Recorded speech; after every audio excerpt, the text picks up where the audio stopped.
deyirəm zapis edin telefona. Mənim sözüm həmişə olub ləzzətli, qeyd eləyim mən də söhbət edək ləzzətli. Elvinə də diqqət edək ləzzətli, hələ ki qabaqdayam xalım qəşəydi. Bilən bilir ki əhvalım qəşəydi.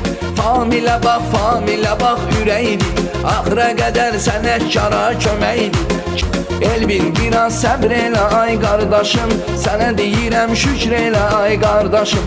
Tanışlardan eyləyərik söhbəti, talışların ləzzətlidir vəziyyəti.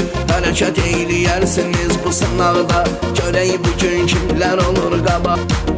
Nur listdən Elvini yad eyləyək, Familin də könlünü şad eyləyək. Famil qardaşım qızışmayıb hələ, lazım olsa eyləyər o zərzər. Elvin deyir mən alacağam Qəzəli xan, indi görək kim olacaqdı dərman. Elvin sənin sözündən tutaram mən, düşünmə ki səni unudaram mən. Sodima Elvin də baltalıymış.